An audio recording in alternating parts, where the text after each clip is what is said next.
بسم الله الرحمن الرحيم يا أيها الذين آمنوا بالله ورسوله والكتاب الذي نزل عليه ورسله واليوم الآخر فقد ضل ضلالا بعيدا إن الذين آمنوا ثم كفروا ثم آمنوا ثم كفروا ثم ازدادوا كفرا لم يكن الله ليغفر لهم ولا ليهديهم سبيلا صدق اللہ مولانا العظیم۔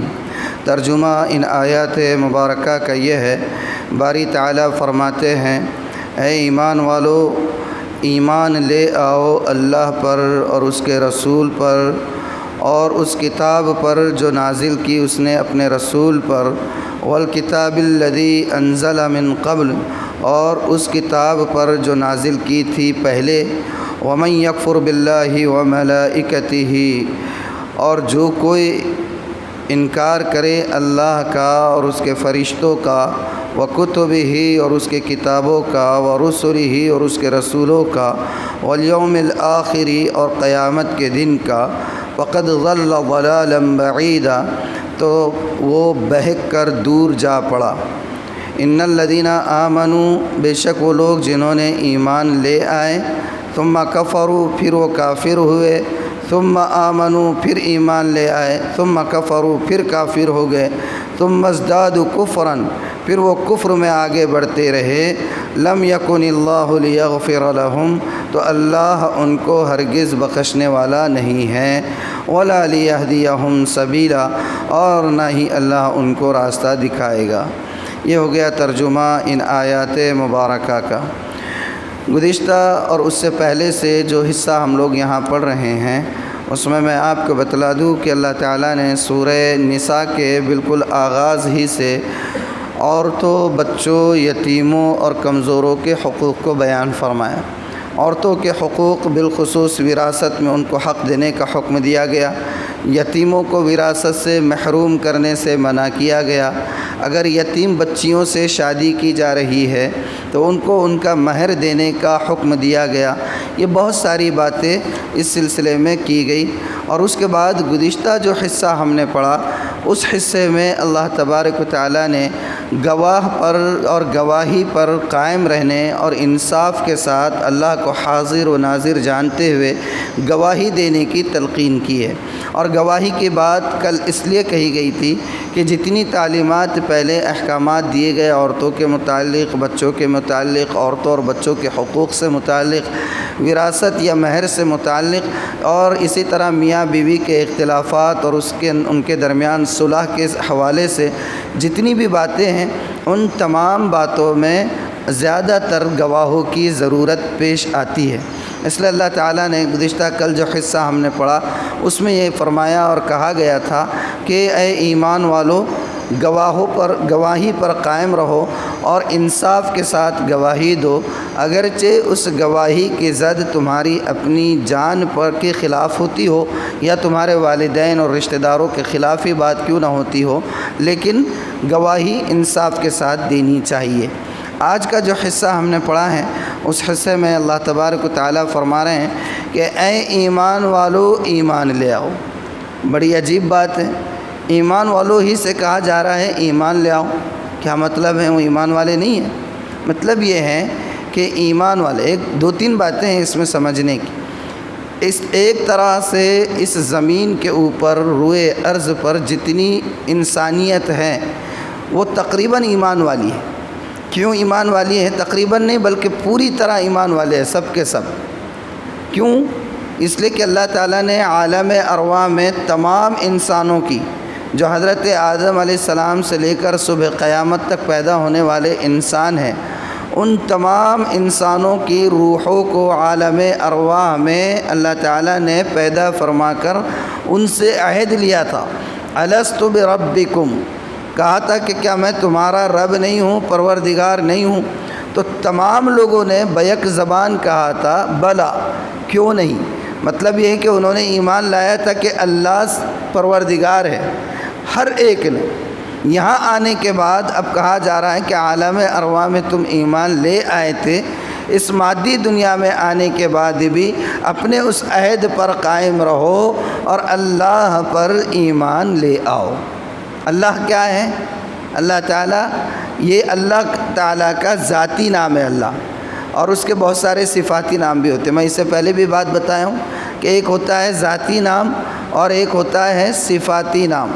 ذاتی نام اللہ کا یہ اللہ ہے، لفظ اللہ، اور اس کے صفاتی نام، اس کی جو صفتیں ہیں اس سے جو مشتق اسماء ہیں وہ صفاتی نام کہلاتے ہیں۔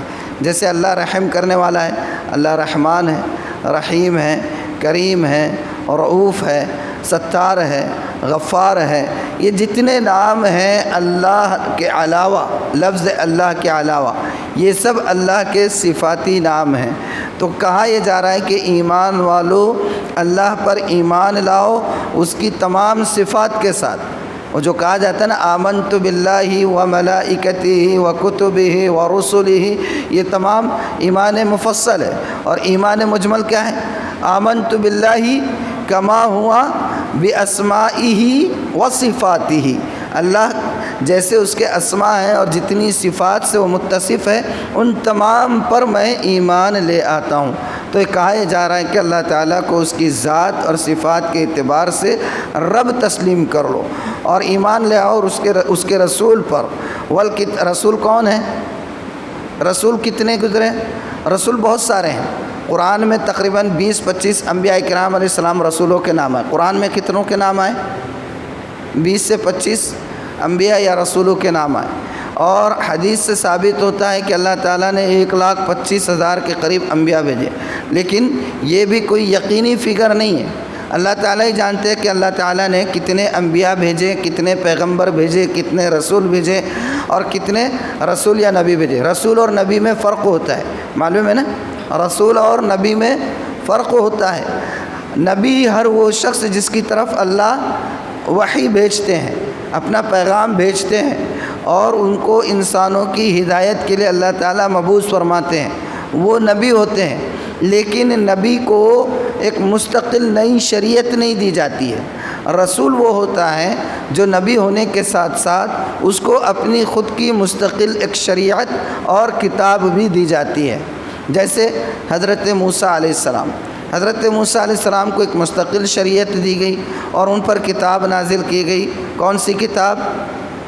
حضرت موسیٰ علیہ السلام پر کون سی کتاب تھی؟ توراۃ، سبحان اللہ۔ حضرت عیسیٰ علیہ السلام، حضرت عیسیٰ علیہ السلام کو بھی کتاب دی گئی۔ کون سی کتاب ہے؟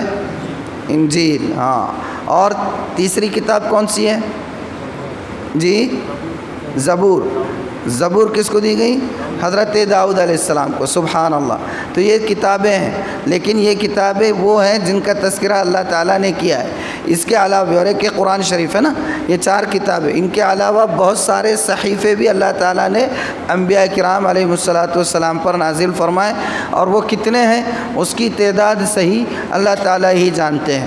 ہمارا کام یہ ہے کہ ہم یہ کہیں کہ ہم اللہ پر بھی ایمان لاتے ہیں اور رسول پر بھی ایمان لاتے ہیں اور اس کتاب پر بھی ایمان لے آتے ہیں جو کتاب اللہ تعالیٰ نے ہمارے نبی پاک صلی اللہ علیہ وسلم پر نازل کی، اور گزشتہ تمام کتابوں پر ہم ایمان لے آتے ہیں جو اللہ تعالیٰ نے اتاری۔ موجودہ انجیل ہم اس پر بھی ایمان لے آتے ہیں، مگر ان باتوں پر جو واقعتاً اللہ نے اتاری تھی۔ لیکن اب کی جو موجودہ انجیل ہے وہ تقریباً آلموسٹ تحریف شدہ ہے، تقریباً بدل چکی ہے، لوگوں نے اس کو بدل دیا ہے، وہ خدا کا کلام یا خدا کی کتاب اب نہیں ہے۔ تو فرمایا کہ اے ایمان والو، ایمان لے آؤ اللہ پر، اس کے رسول پر اور اس کتاب پر جو نازل کی ہے اس نے اپنے رسول پر، والکتاب الذی انزل من قبل، اور اس کتاب پر بھی ایمان لے آؤ جو نازل کی تھی ان سے پہلے، یعنی اللہ کے رسول محمد الرسول اللہ صلی اللہ علیہ وسلم سے پہلے جتنی کتابیں نازل کی گئی ان پر بھی ایمان لے آؤ۔ اور اس کے بعد اللہ تعالیٰ فرما رہے ہیں وَمَن يَكْفُرْ بِاللَّهِ، اور جو کوئی اللہ کا انکار کرے گا۔ دیکھیے ایمان، میں نے گزشتہ جمعہ میں یہاں پر جو بات ہوئی تھی اس میں بھی یہ بات کہی تھی کہ کامیابی کے لیے بنیادی شرط ایمان ہے۔ کیا ہے؟ ایمان ہے۔ آدمی دنیا میں چاہے کتنے ہی نیک اعمال انجام دے رات دن رفاہی کام کرتا رہے، سوشل ورک کرتا رہے، خدمت خلق کا کام کرتا رہے، لوگوں کے کام آتا رہے، غریبوں، مسکینوں، یتیموں، بیواؤں، بیماروں اور لاچاروں کی مدد کرتا رہے اور اس میں کبھی نہ تھکے اور رات دن ایک کر دے، لیکن ان تمام نیک کاموں کے ساتھ ساتھ اس کے دل میں اگر ایمان نہیں ہوگا تو یہ ساری چیزیں اس کو دنیا میں تو فائدہ دے سکتی ہے، اللہ ان کے عوض اس کو زیادہ نواز سکتا ہے، لیکن یہ تمام خدمتیں بغیر ایمان کے اس کو جنت میں نہیں لے جا سکے گی۔ جنت میں جانے کے لیے اور دائمی کامیابی کے لیے ایمان بنیادی شرط ہے، اور ایمان صرف زبان سے کہہ دینے کا نام نہیں ہے، ایمان صرف زبان سے کہہ دینے کا نام نہیں ہے۔ اللہ کے رسول نے فرمایا الایمان یزید و ینقص، ایمان جو ہے وہ بڑھتا بھی ہے اور گھٹتا بھی ہے۔ اگر ایمان مضبوط ہوگا تو جنت میں لے جائے گا، اگر ایمان کمزور ہوگا تو وہ بھی جنت میں لے جائے گا، گارنٹی ہے۔ اب ایمان کو کمزور کرنے والی بہت ساری چیزیں ہیں، ان سے اپنے آپ کو بچانا، یہ ایمان کو مضبوط کرنا ہوگا۔ اب ایمان کو کمزور کرنے والی کون سی چیزیں ہیں؟ ہر گناہ ایمان کو کمزور کرنے والا ہے۔ اللہ کے رسول نے فرمایا مومن سب کچھ ہو سکتا ہے، ایمان والا سب کچھ ہو سکتا ہے مگر ایمان والا جھوٹا نہیں ہو سکتا۔ مطلب یہ ہے کہ اگر کوئی ایمان والا جھوٹ بات کر رہا ہے تو پھر اس کا ایمان کاہے کا؟ اس لیے کہ اللہ کے رسول نے خود فرما دیا کہ ایمان والا سب کچھ ہو سکتا ہے، مومن سب کچھ ہو سکتا ہے لیکن وہ جھوٹا نہیں ہو سکتا ہے۔ آپ نے فرمایا منافق کی نشانی 3 ہے، اور منافق کون؟ جس کے دل میں ایمان راسخ نہیں، وہی تو منافق ہے نا۔ اگر دل میں ایمان ہے تو منافق کائے کا ہوا؟ وہ تو ایمان والا ہوا۔ تو آپ نے فرمایا منافق کی نشانیاں 3 ہیں۔ اذا حدث کذب، جب بات کرے جھوٹ بات کرے، جب وعدہ کرے وعدہ خلافی کرے، جب اس کے پاس کسی نے کوئی امانت رکھی تو وہ اس امانت کے اندر خیانت کرے۔ یہ کس کی نشانی ہے؟ یہ نشانی ہے منافق کی۔ مطلب یہ ہے کہ ایمان کا جنازہ دل کے اندر سے یا ایمان کا نور سینے کے اندر سے رخصت ہوا جاتا ہے۔ اسی لیے حدیث میں ہے، آپ نے سنا ہوگا، غالباً فضائل حدیث میں بھی حضرت نے لکھا ہے کہ بندہ جب کوئی گناہ کرتا ہے تو اس کے دل پر ایک سیاہ دھبا پڑ جاتا ہے۔ کیا پڑ جاتا ہے؟ ہاں، سیاہ دھبا پڑ جاتا ہے۔ اگر توبہ کرتا ہے تو وہ دھبا دھل جاتا ہے، لیکن اگر توبہ نہیں کرتا ہے اور پھر گناہ پر گناہ مزید کرتا چلا جاتا ہے تو اس کی وجہ سے نوبت یہاں تک آ جاتی ہے کہ دل کے اندر سے نور بالکل ختم ہو جاتا ہے اور وہ دل بالکل سیاہ ہو کر رہ جاتا ہے۔ پھر اس کو نہ توبہ کی توفیق ہوتی ہے اور نہ نیک اعمال کی توفیق ہوتی ہے۔ اس لیے اللہ تعالیٰ یہ جو ظاہری، یعنی گویا یہ بھی کہنا چاہ رہے ہیں کہ اے ظاہری طور پر ایمان کا دعویٰ کرنے والوں، حقیقی طور پر ایمان والے بن جاؤ۔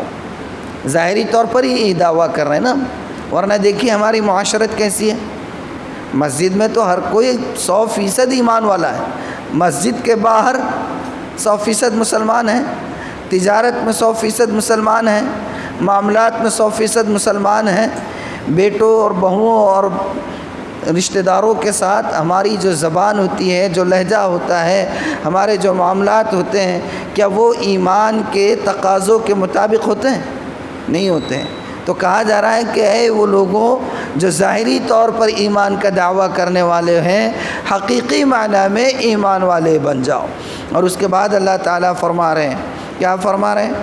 کہ جو کوئی اللہ کا انکار کرے، فرشتوں کا انکار کرے۔ فرشتے کون؟ فرشتے کون ہیں؟ اللہ کی مخلوق ہے۔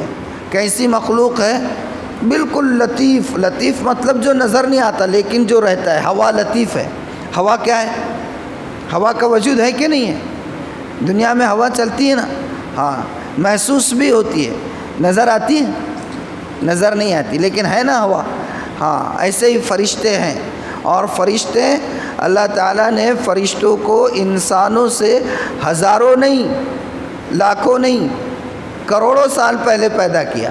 ہاں، اللہ تعالیٰ نے فرشتوں کو انسانوں سے لاکھوں کروڑوں سال پہلے پیدا کیا، اور اللہ تعالیٰ ان سے اپنی مرضی کے مطابق جو چاہے کام لیتا ہے، اور اللہ تعالیٰ کے جتنے پیغامات انسانوں تک نبیوں کے ذریعے آئے ہیں، ان نبیوں تک سارے پیغام اللہ تعالیٰ نے زیادہ تر فرشتوں کے ذریعے ہی سے بھیجا ہے، اور اب بھی اس دنیا میں اللہ تعالیٰ بہت سے کام فرشتوں کے ذریعے سے لیتے رہتے ہیں۔ تو فرشتوں پر بھی ایمان لانا ہے۔ تو اللہ تعالیٰ کریں کہ جو اللہ کا انکار کرے اور فرشتوں کا انکار کرے، فرشتوں کا انکار کیا ہے بہت سارے لوگوں نے، قرآن کی تفسیر لکھنے والوں نے بھی کیا ہے، اور کہا ہے کہ فرشتے دراصل انسان کے نیک اعمال ہوتے ہیں، وہی فرشتے ہیں۔ تو اس لیے قرآن بھی اگر کبھی پڑھنا ہے، تفسیر اپنے آپ سے مطالعہ کرنا ہے، بالکل کرنا چاہیے، لیکن اپنے محلے کے امام صاحب یا کوئی بڑے عالم دین، مستند عالم دین جو شہر کے ہیں، ان سے مشورہ کرنا، ان کی رہنمائی میں قرآن کا ترجمہ ضرور پڑھنا چاہیے، مگر کسی کی رہنمائی میں خود سے آگے بڑھنے سے بہت سارے مسائل پیدا ہو جاتے ہیں۔ آج بھی ایسے بہت سارے لوگ ہیں جو قرآن کی تفسیر اور درس کے نام پر، اللہ حفاظت فرمائے، بہت کچھ باتیں اوٹ پٹانگ سامنے کہتے رہتے ہیں۔ اللہ تعالیٰ امت کی اور حفاظت فرمائے اور ان کو بھی ہدایت نصیب فرمائے۔ تو اللہ تعالیٰ کہہ رہے ہیں کہ جو اللہ کا انکار کرے، فرشتوں کا انکار کرے، اس کے کتابوں کا انکار کرے اور اس کے رسولوں کا انکار کرے اور آخرت کے دن کا انکار کرے۔ آخرت کا دن آئے گا یا نہیں آئے گا؟ مرنے کے بعد دوبارہ اٹھنا ہے یا نہیں اٹھنا ہے؟ اٹھنا ہے۔ حشر و نشر ہوگا، حساب کتاب ہوگا، ترازو قائم کی جائے گی اور سب کے اعمال گنے جائیں گے۔ نیک عمل ہوں گے تو دائنے ہاتھ میں دیے جائیں گے، اور اگر گناہ زیادہ ہوں گے تو نام اعمال بولے تو رزلٹ، سارا کچا چٹھا جو کچھ کرے تھے سب اس کے اندر، سب درجے اس کے اندر۔ یہ بیٹھے والے بہت مضبوط ہیں، انہوں بھی دیکھ رہے، ابھی ان کو اشارہ کر رہا تو دیکھ رہے ہوں گے۔ کون ہے ان کے نام کیا ہے؟ کرامن کاتبین یعلمون ما تفعلون، جانتے ہیں وہ بات جو تم کرتے رہتے ہو، جو کچھ کرتے رہتے ہو یہ کرامن کاتبین اس کو جانتے رہتے ہیں، موجود ہے ہر وقت۔ اس کے بعد اللہ تعالیٰ فرما رہے جو انکار کرے گا تو وہ بہت دور کی گمراہی میں وہ لوگ جا پڑے، اور اللہ جس کو کہہ دے کہ وہ گمراہی میں جا پڑا تو بتائیے وہ کامیاب ہو سکتا ہے کامیاب؟ اس لیے اللہ تعالیٰ سے ایمان کی سلامتی کی دعا کرتے رہنا چاہیے۔ اے اللہ جب تک زندہ رکھ، کس پہ زندہ رکھ؟ اسلام پر زندہ رکھ۔ اسلام نام ہے اعمال کا، ایمان نام ہے عقیدے کا۔ اے اللہ جب تک زندہ رکھ، اسلام پر زندہ رکھ، یعنی شریعت کے تمام احکامات پر عمل کرنے کی اور نبی کریم صلی اللہ علیہ وسلم کی سنتوں پر عمل کرنے والی زندگی پر زندہ رکھ، اور جب خاتمہ ہو تو کس پر ہو؟ ایمان پر خاتمہ ہو۔ عقیدہ درست جانا چاہیے۔ اگر دنیا سے رخصت ہوتے ہوئے اللہ کو تو تسلیم کر رہا ہے، لیکن ذہن میں یہ ہے کہ فلاں جو مزار والے بزرگ ہیں ان سے بھی کام ہوتا ہے، ان کے پاس جا کر بکرا ذبح کرنے سے نئی دلہن آنے والی بھیگی بلی بن کے زندگی گزارتی، اور یہ سوچ کے جا کے بکرا ذبح کرنے والا ذہن رہا تو بخشش کا معاملہ کوشچن مارک ہے۔ کیا ہے؟ اللہ حفاظت فرمائے۔ اس لیے دعا کیا کرنا ہے؟ اللہ اسلام پر زندہ رکھ، ایمان پر خاتمہ نصیب فرما، اور اللہ اگر توفیق دینے پر آئے تو ایک لمحے میں توفیق مل جاتی، ورنہ آدمی گمراہیوں میں بھٹکتے رہتا ہے۔ فضیل بن عیاض کا نام سنے؟ حضرت فضیل بن عیاض کا نام سنا ہے آپ نے؟ بہت بڑے ڈاکو تھے۔ کیا تھے؟ بہت بڑے ڈاکو، خطرناک قسم کے ڈاکو تھے۔ ان کے نام سے ہیبت پیدا ہو جاتی تھی علاقوں کے اندر۔ قافلے جب سفر کرتے تھے تو ان قافلے والوں کو جب معلوم ہوتا تھا کہ فضیل آ رہے ہیں تو وہ اپنے قافلوں کو سنبھالنے کے چکر میں پڑ جاتے تھے۔ ایک مرتبہ قافلے میں ایک قافلہ رکا ہوا ہے اور رات کا ٹائم ہے، اچانک جو ہے فضیل ابن عیاض کے ٹولے نے قافلے پر حملہ کر دی۔ ایک خیمے کے اندر سے قرآن کی ایک آیت کی آواز آئی، اور آیت کی آواز کیا آ رہی ہے؟ کہ الم یعنی للذین آمنوا ان تخشع قلوبہم بذکر اللہ، کیا ایمان والوں کے لیے ابھی تک وہ وقت نہیں آیا کہ وہ اللہ کے نام سے اور اس کے ہیبت سے ان کے دل لرز اٹھے؟ اتنی آیت کافی ہو گئی۔ حضرت فضیل ابن عیاض فوراً دائرے انہوں نے فوراً توبہ کر لی اور کہا کہ اللہ اب یہ گھڑی آ چکی ہے اور میں توبہ کرتا ہوں۔ تو توبہ کی توفیق ملنا یہ اللہ کی طرف سے، مانگتے رہنا چاہیے۔ اس کے بعد فرمایا ان الذین آمنوا ثم کفروا ثم آمنوا ثم کفروا ثم ازدادوا کفرا لم یکن اللہ لیغفر لهم ولا لیہدیہم سبیلا۔ جو لوگ مسلمان ہوئے پھر کافر ہوئے، پھر مسلمان ہوئے پھر کافر ہو گئے۔ بنی اسرائیل حضرت موسیٰ علیہ السلام پر ایمان لے آئے، حضرت موسیٰ علیہ السلام توریت لانے گئے، انہوں نے بچڑے کی پوجا کی اور کافر ہو گئے، پھر توبہ کی ایمان والے ہو گئے۔ حضرت عیسیٰ علیہ السلام کا نزول ہوا، ان کا انکار کر دیے، پھر اللہ کے رسول صلی اللہ علیہ وسلم مبعوث کیے گئے تو آپ کا بھی انکار کر دیے۔ تو اللہ تعالیٰ وہی کہہ رہے ہیں کہ وہ لوگ جو مسلمان ہوئے پھر کافر ہوئے بچڑے کی پوجا کر کے، پھر مسلمان ہوئے توبہ کر کے، پھر کافر ہو گئے حضرت عیسیٰ کی تکذیب کر کے، ثم ازدادوا کفرا، پھر کفر میں بڑھتے چلے گئے میرے اور آپ کے آقا محمد الرسول اللہ کا انکار کر کے۔ لم یکن اللہ لیغفر لهم، تو اللہ ان کو ہرگز بخشنے والا نہیں ہے، ولا لیہدیہم سبیلا، اور نہ ہی اللہ ان کو راہ دکھلائے گا۔ تو اللہ تعالیٰ حفاظت فرمائے ہماری، اور ایمان کے ساتھ ہمارا خاتمہ نصیب فرمائے، اور اسلام پر زندگی گزارنے کی توفیق عطا فرمائے۔ اللہ تعالیٰ کا شکر ہے کہ ہم لوگ یہاں تک پڑھ چکے ہیں۔ اب اگر اللہ تعالیٰ حیات مستعار عطا فرمائے اور توفیق شامل حال رہی تو انشاءاللہ آئندہ حصہ ہم کل پڑھیں گے۔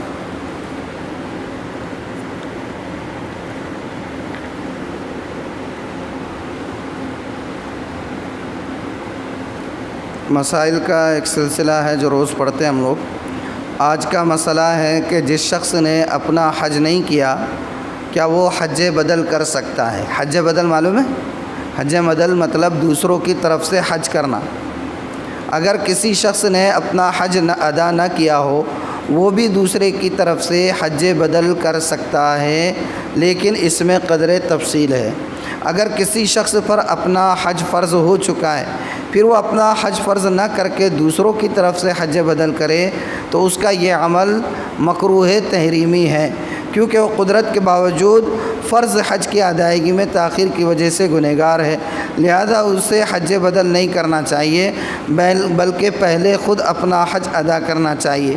اور اگر عامر یعنی جو حج بدل کرا رہا ہے، اگر عامر خود ایسے شخص کو حج بدل کا حکم کرے تو عامر کا یہ حکم کرنا مکروہ تنزیہی ہوگا، اس لیے حج بدل کو ایسے شخص کو بھیجنا چاہیے جو خود کا حج کرنے پر قادر نہ ہو۔